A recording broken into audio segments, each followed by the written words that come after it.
19. Britain, the Civil War. After the defeat of the Spanish Armada and recession of the Spanish threat, the English were for a time less closely involved with the affairs of the continent. They played no significant part in the 30 Years' War and were almost the only European people west of Poland who were not represented at the Congress of Westphalia. At the time of the Westphalia negotiations in the 1640s, they were in fact engaged in a civil war of their own. This English Civil War was a milder variant of the wars of religion that desolated France, Germany, and the Netherlands. It was fought not between Protestants and Catholics, as on the continent, but between the more extreme or Calvinistic Protestants called Puritans and the more moderate Protestants who adhered to the established Church of England. 328. As in the wars on the continent, religious differences were mixed indistinguishably with political and constitutional issues.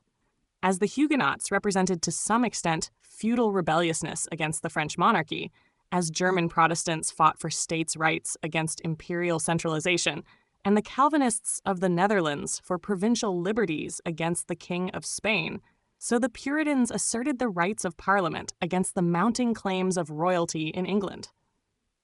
The Civil War in England took many lives, but was less destructive than most such wars on the continent, and England escaped the worst horrors of the wars of religion. The same was not true of the British Isles as a whole.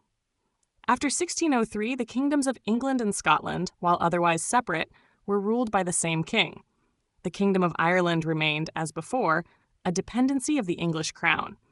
Between England and Presbyterian Scotland, there was constant friction, but the worst trouble was between England and Catholic Ireland, which was the scene of religious warfare as savage as that on the continent. 165 England in the 17th century. For the English, the 17th century was an age of great achievement, during which they made their debut as one of the chief peoples of modern Europe. In 1600, only 4 or 5 million persons in England and lowland Scotland spoke the English language. The number did not rise rapidly for another century and a half, but the population began to spread. Religious discontents, reinforced by economic pressures, led to considerable emigration. 20,000 Puritans settled in New England between 1630 and 1640, and a similar number went to Barbados and other West India islands during these same years. A third stream, again roughly of the same size, but made up mainly of Scottish Presbyterians, settled in Northern Ireland under government auspices, driving away or expropriating the native Celts. English Catholics were allowed by the home government to settle in Maryland. A great many members of the Church of England went to Virginia during and after the mid-century Civil War, adding to the small settlement made at Jamestown in 1607. Except 329 for the movement to Northern Ireland, called the Plantation of Ulster. These migrations took place without much attention on the part of the government, through private initiative organized in commercial companies. After the middle of the century, the government began deliberately to build an empire. New York was conquered from the Dutch, Jamaica from the Spanish, and Pennsylvania and the Carolinas were established as new colonies. All of Britain's 13 North American colonies, except Georgia, were founded before 1700, but there were at that time still fewer than 500,000 Europeans and Africans living in these colonial settlements. English emigration to North America. The English also, like the Dutch, French, and Spanish at the time, were creating a new national culture. Throughout Western Europe, the national languages, encroaching upon international Latin on the one hand and local dialects on the other, were becoming new linguistic vehicles for the expression of thought and feeling. William Shakespeare helped to shape the evolving English language through the enduring influence of his great plays, including the famous tragedies Hamlet, Macbeth, and King Lear, all of which were 166 first performed and published in the early years of the 17th century. John Milton published his influential epic poems Paradise Lost and Paradise Regained later in this same century, after the bitter conflicts of the English Civil War. Shakespeare and Milton projected their complex conceptions of human experience, aspirations, and tragedy with the imaginative power of both new and old words. The English classical literature, rugged in form but deep in content, vigorous yet subtle in insight, majestic, abundant, and sonorous in expression, was almost the reverse of French classical writing, with its virtues of order, economy, propriety, and graceful precision.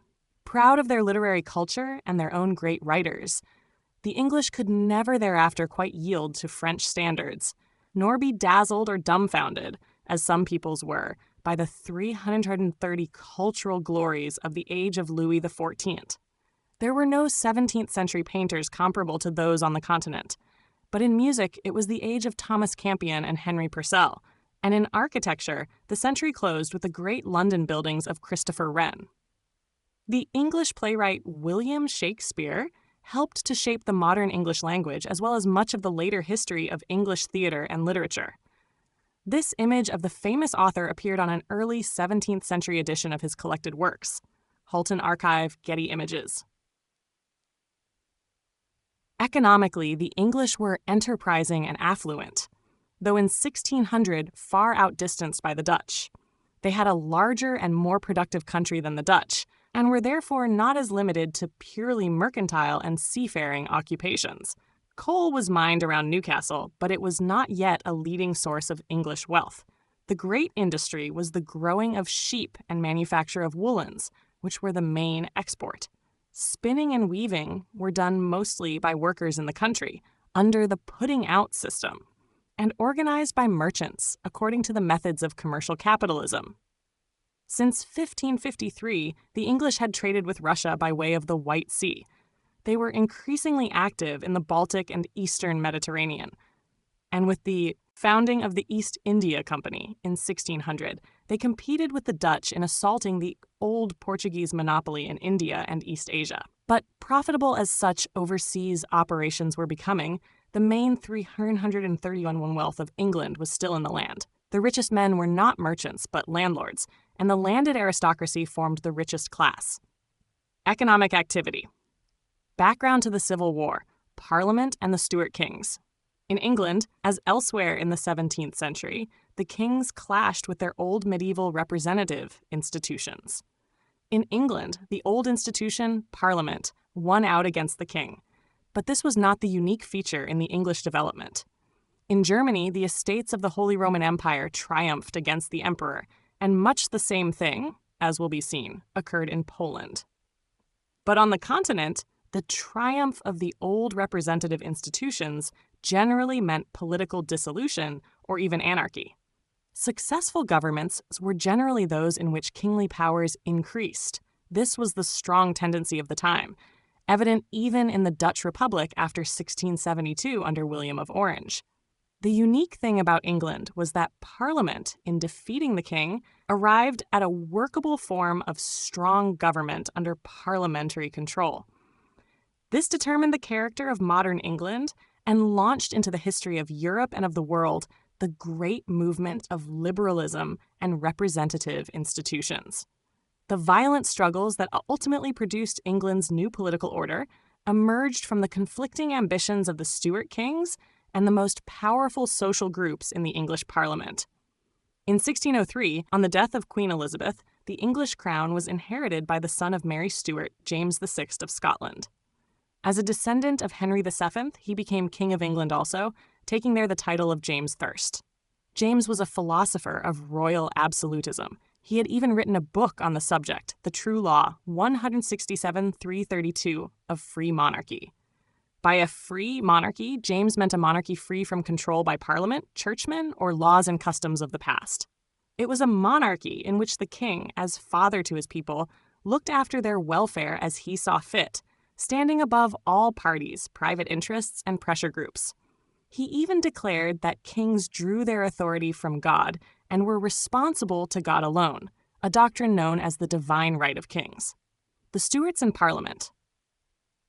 Any ruler succeeding Elizabeth would probably have had trouble with Parliament, which had shown signs of restlessness in the last years of her reign, but had deferred to her as an aging queen and a national symbol. She had maintained peace within the country and fought off the Spaniards, but these very accomplishments persuaded many people that they could now bring their grievances into the open.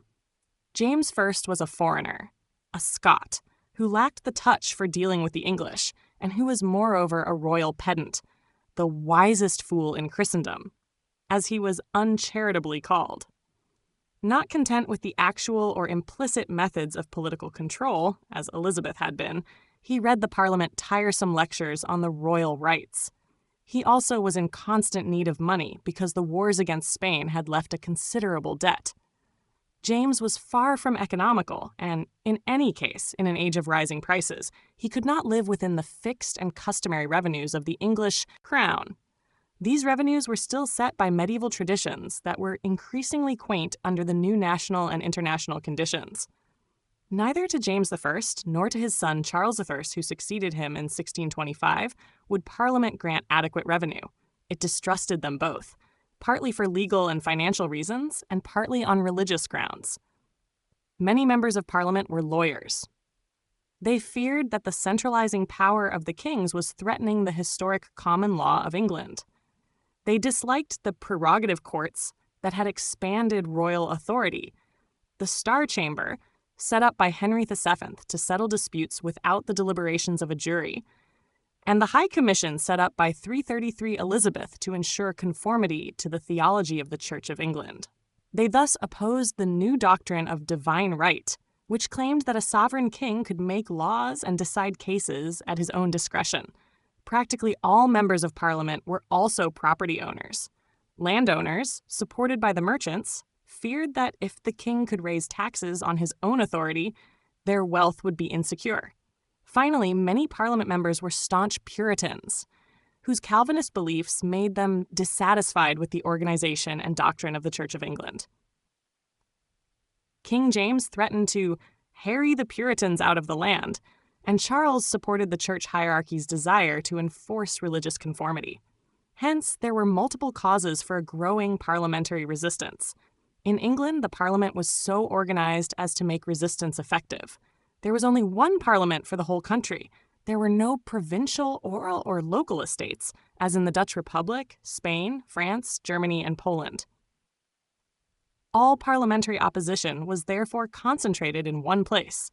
In this one Parliament, there were only two houses, the House of Lords and the House of Commons.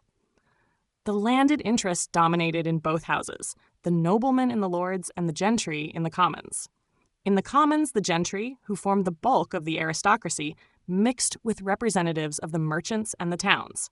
Indeed, the towns frequently chose country gentlemen to represent them. These connections suggest why the Houses of Parliament, especially the Commons, did not accentuate, as did the estates on the continent, the class division within the country. Parliamentary resistance. Nor was the church present in Parliament as a separate force. Before Henry VIII's break with Rome, the bishops and abbots together had formed a large majority in the 168-334 House of Lords. Now there were no abbots left, for there were no monasteries. The House of Lords was now predominantly secular. In the first Parliament of James I, there were 82 lay peers and 26 bishops. The great landowners had captured the House of Lords. The smaller landowners of the Commons had been enriched by receiving former monastic lands and had prospered by raising wool. The merchants had likewise grown up under mercantilistic protection.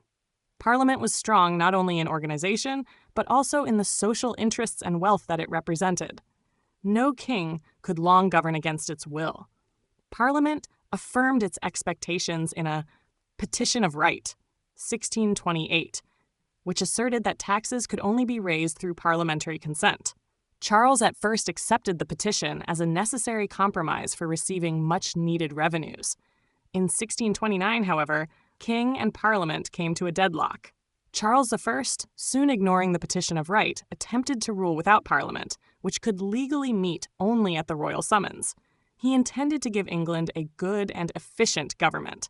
Had he succeeded, the course of English constitutional development would have paralleled that of France. But by certain reforms in Ireland, he antagonized the English landlords who had interests in that country. By supporting the leadership and theology of the Church of England, he made enemies of the Puritans. And by attempting to modernize the Navy with funds raised without parliamentary consent, called ship money, He alarmed all property owners who feared that they would be forced to pay for policies they opposed. The ship money dispute illustrates the best arguments of both sides. It was the old custom in England for coastal towns to provide ships for the king's service in time of war. More recently, these coastal towns had provided money instead. Charles I wished to maintain a navy in time of peace and to have ship money paid by the country as a whole, including the inland counties. In the old or medieval view, it was the function of the towns that were directly affected to maintain a fleet.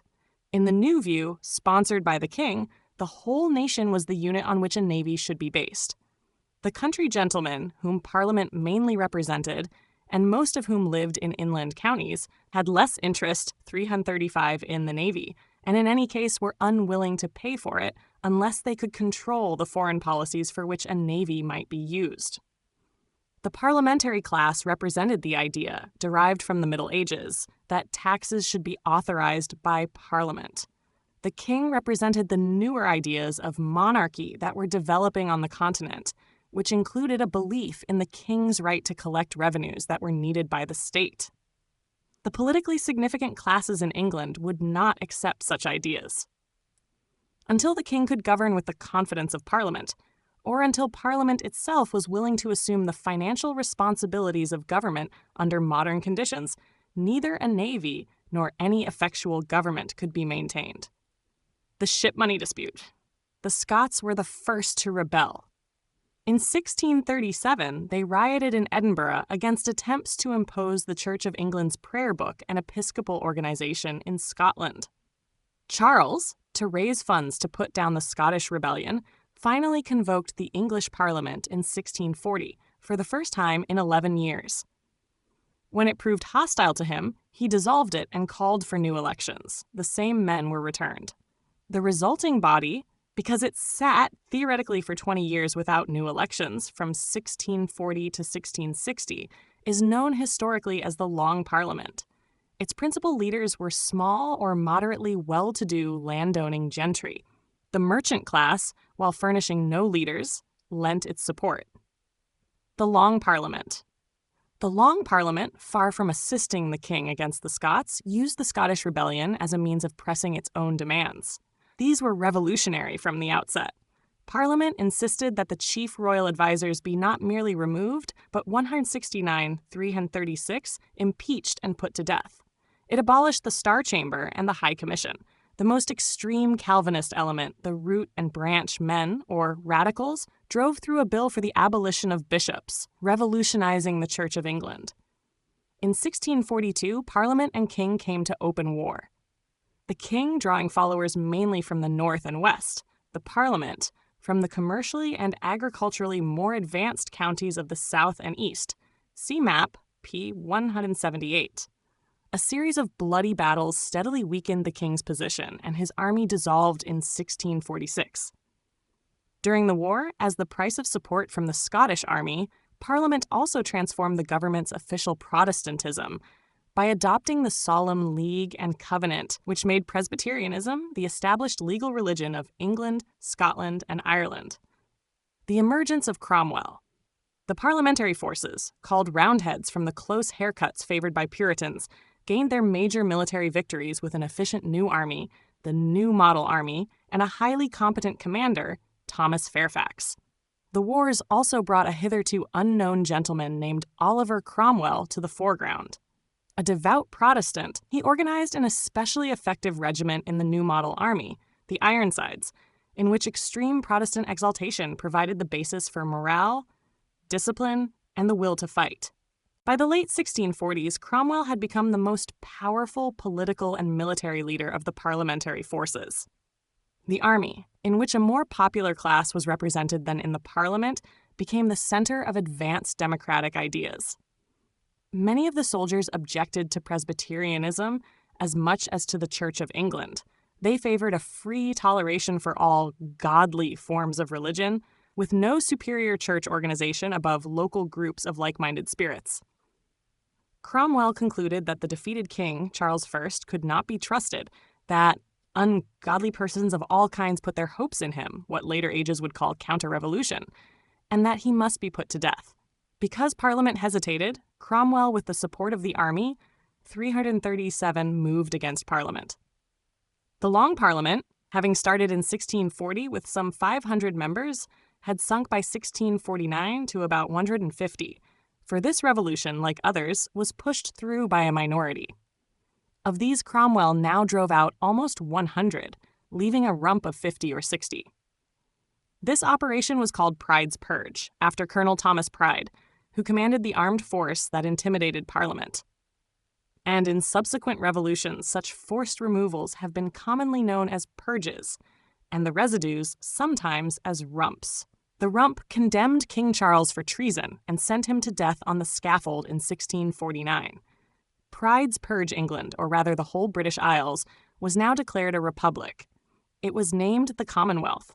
Cromwell tried to govern as best he could. Religious toleration was decreed except for Unitarians and atheists on the one hand, and except for Roman Catholics and the most obstinate supporters of the Church of England on the other. Cromwell had to subdue both Scotland and Ireland by force. In Scotland, the execution of the king, violating the ancient national Scottish monarchy of the Stuarts, had swung the country back into the royalist camp. Cromwell crushed the Scots in 1650. Meanwhile, the Protestant and Calvinist fury swept over Ireland. A massacre of newly settled Protestants in Ulster in 1641 had left bitter memories that were now avenged. The Irish garrisons of Drogheda and Wexford were defeated and massacred. Thousands of Catholics were killed. Priests were put to the sword, and women and small children were dispatched in cold blood. Where formerly, in the plantation of Ulster, a whole Protestant population, 170, had been settled in Northern Ireland, bodily replacing the native Irish, now Protestant landlords were scattered over the country as a whole, replacing the Catholic landlords and retaining the Catholic peasantry as their tenants. Ireland's native religion and clergy were driven underground. A foreign and detested church was established, and a new 338 and foreign landed aristocracy, originally recruited in large measure from military adventurers, was settled upon the country, in which it ceased to reside as soon as it assured the payment of its rents. Religious violence in the Commonwealth. The execution of King Charles I marked the dramatic triumph of the radical parliamentary forces in 1649, but the king's death, portrayed here in a 17th century engraving, raised unprecedented questions about the proper limits for political authority and religious radicalism in English society. D. Agostini Picture Library, Getty Images. In England itself, Cromwell ruled with great difficulty. His regime was more successful in pursuing English commercial and colonial interests abroad, for he not only completed the violent subjugation of Ireland, but in the Navigation Act of 1651, which barred Dutch ships from carrying goods between other countries and England or its colonies, he also opened the previously noted English attack on the Dutch maritime supremacy. He further waged a war with Spain in which England acquired Jamaica, thereby expanding England's involvement in the new slave-based sugar production system in the Caribbean and launching an English campaign for some of the vast inheritance of the Spanish Habsburgs. But he failed to gain the support of a majority of the English.